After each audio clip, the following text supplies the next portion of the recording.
हा phenomenon sir, phenomenon of forgetting. Quality तुमचा strong area आहे अगेन, आणि तुम्हाला बिल पासिंगची प्रोसिजर आठवायची आहे. आणि तुम्हाला स्पेशल मेजॉरिटी लागणार आहे का, सिंपल मेजॉरिटी लागणार आहे का, ratification by half of the states लागणार आहे, हे तुम्हाला अचानक आठवत नाही आहे. कदाचित तुम्ही मेंटली ब्लॉक पण होऊन जाल ऑन एक्झाम डे ॲज वेल. अचानक एखादी गोष्ट जेव्हा तुम्ही आठवायचा प्रयत्न करत असता ना, तेव्हा तुमच्याकडे ट्रिगर पॉईंट नाही आहे. तेव्हा माझं न्यूरॉन नेटवर्क ॲक्टिवेट होणार आहे आणि ती सगळी स्टोर्ड इन्फॉर्मेशन सबकॉन्शियस माइंड मला आणून देणार आहे. इव्हन टॉपर्सच्या बाबतीत पण होत राहतं. मोर दॅन 50% कंटेंट तुम्ही विसरत असता, म्हणूनच कट ऑफ 50%च्या आसपास लागतो. तुम्हाला फक्त रिवाइज अँड फॉरगेट स्ट्रॅटेजी वापरायची. Hi guys, welcome to dimension IAS. UPSC prelims आता फक्त 10 दिवसावर आले. जनरली ह्या 10 दिवसामध्ये एक फेनॉमिनॉन डेव्हलप होत असतो. म्हणजे तुम्ही कुठं तर चहाला गेलेला आहात, जेवायला गेलेला आहात, किंवा मित्रांबरोबर चिटचॅट करत आहात, किंवा कुठंतरी एक शांत ठिकाणी बसलेला आहेत, किंवा अभ्यास करत आहात, लायब्ररीमध्ये बसलेला आहेत, आणि त्यावेळी तुम्ही एखादी गोष्ट आठवायचा प्रयत्न करता. म्हणजे ती कुठल्या तर विषयाची असेल, कुठली तर एखादी फॅक्ट असेल, मग ते तुमच्या स्ट्रॉंग एरियातली पण फॅक्ट असू शकते. जस्ट इमॅजिन की तुम्ही पॉलिटी तुमचा फेवरेट सब्जेक्ट आहे, स्ट्रॉंग सब्जेक्ट आहे, आणि प्रिएम्बल अमेंडेबल आहे की नाही ही गोष्ट तुम्ही आठवायचा प्रयत्न करता आणि तुम्हाला ती आठवत नाही आहे. Just imagine the situation. हा phenomenon sir, phenomenon of forgetting. ह्या फेनॉमिनॉन फार कॉमन आहे. म्हणजे तुमच्याच बाबतीत घडतं आहे असं नाही आहे, बऱ्याच बाबतीत सगळ्यांबरोबर घडत असतं. More than 90% people forgot. More than 90%. जे थोडेफार राहिलेले आहेत ते फार एक्स्ट्रॉर्डनरी आहेत. आपण एक्स्ट्रॉर्डनरी नाही आहेत, आपण असं विचार करा. आपण ऑर्डिनरी पीपल आहोत. आणि या ऑर्डिनरी पीपलचा जेव्हा आपण विचार करतो, तर forgetting things is a very very common and normal thing.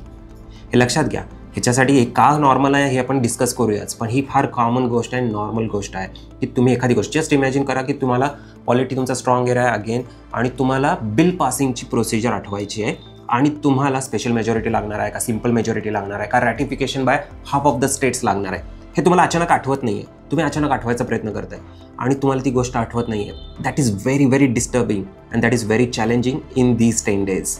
म्हणजे हा जो फेनॉमिनॉन ऑफ फॉरगेटिंग आहे, this is very challenging phenomena for the students. यामुळे तुमचं प्रेशर वाढू शकतं, कारण तुम्हाला अचानक आठवत नाही आहे ना तुमचा आवडता एरिया किंवा तुमचा स्ट्रॉंग एरियामधली तुम्हाला फॅक्ट आठवत नाही. परीक्षा 10 दिवसावर आली आहे आणि तुम्हाला ती गोष्ट आठवत नाही. That builds up pressure. आणि हे प्रेशर जसं जसं बिल्टअप होत जाईल तसं तसं जर विचार करा, पहिल्यांदा ते स्लोली इन्क्रीज होतं, पण परीक्षेच्या अगोदर 3-4 दिवस जर विचार केला, हे एक्सपोनेन्शियली वाढतं. ठीक आहे, हे एक्सपोनेन्शियली वाढतं. आणि हा जेव्हा एक्सपोनेन्शियली वाढतं, that will create a disastrous effect on your exam day. कदाचित तुम्ही मेंटली ब्लॉक पण होऊन जाल on exam day as well.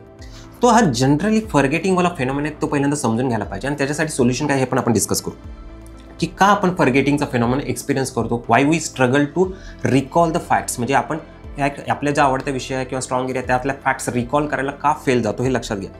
Generally आपला जो ब्रेन आहे हा ब्रेन स्पेसिफिकली न्यूरॉन नेटवर्कनी बनलेला आहे. ठीक आहे, न्यूरॉन हे तुमचं बेसिक फंडामेंटल युनिट आहे ऑफ द ब्रेन.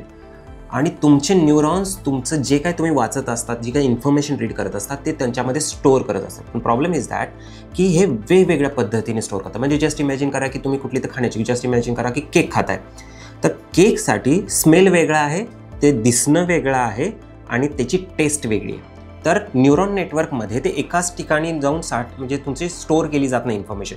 स्मेलची इन्फॉर्मेशन कुठे तर दुसरीकडे स्टोअर झालेली असते, टेस्टची इन्फॉर्मेशन कुठे तर दुसरीकडे स्टोअर झालेली असते, आणि जे पिक्चर असतं ते कुठेतरी दुसरीकडे स्टोअर झालेलं असतं न्यूरॉन नेटवर्कमध्ये. आणि हे कनेक्टेड न्यूरॉन नेटवर्क असतं. पण अशी काहीतरी गोष्ट घडते, म्हणजे सपोज ट्रिगर असतो, ह्याला आपण म्हणतो ट्रिगर पॉईंट.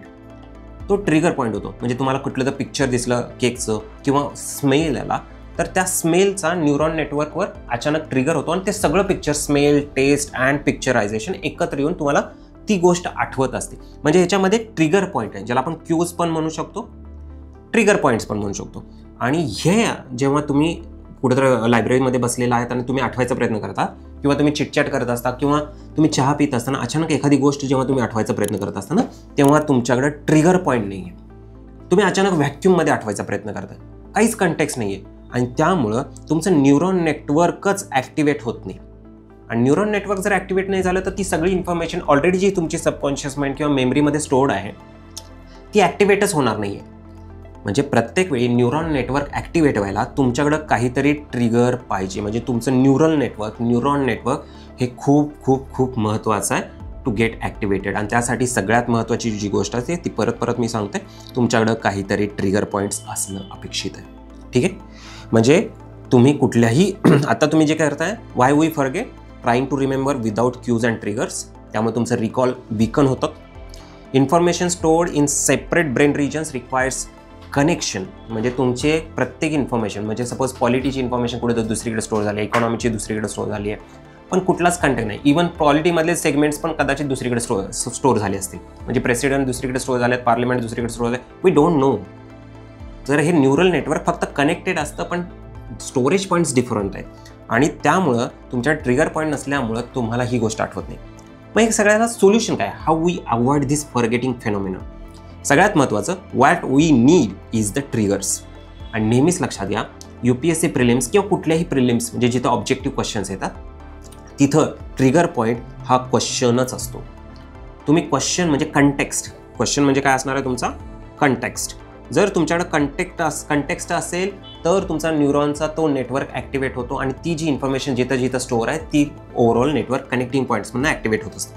तर हा कंटेक्स्ट फार महत्त्वाचा आहे, आणि कंटेक्स्टसाठी 2 गोष्टी गरजेच्या आहेत. एक म्हणजे क्वेश्चन इटसेल्फ, आणि दुसरं option of the questions, multiple चॉईसमधलं ऑप्शन्स.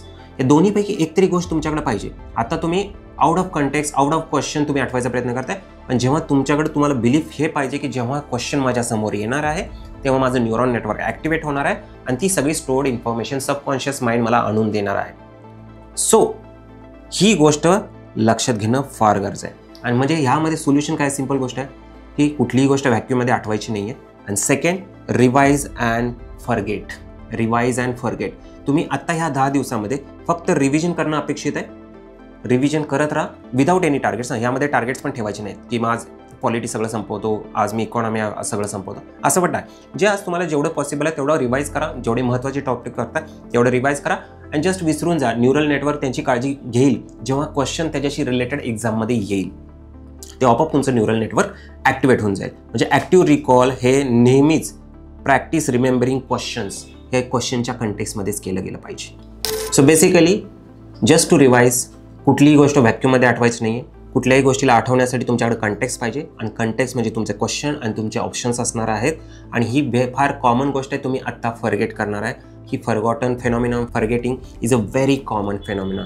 इव्हन टॉपर्सच्या बाबतीत पण होत राहतं. मोर दॅन 50% कंटेंट तुम्ही विसरत असता, म्हणूनच कट ऑफ 50%च्या आसपास लागतो. म्हणजे ही गोष्ट कॉमन आहे, हे बिलीव्ह करा. आणि तुम्हाला क्वेश्चन समोर आला आणि तुमचं खरंच ते स्ट्रॉंग एरिया असेल तर तुम्हाला ते आठवणार आहे न्यूरल नेटवर्कच्या माध्यमातून. सो बिलीव्ह मी, तुम्हाला फक्त रिवाइज अँड फॉरगेट स्ट्रॅटेजी वापरायची. सो हे पुढचे 10 दिवस just revise. Thank you very much and all the best.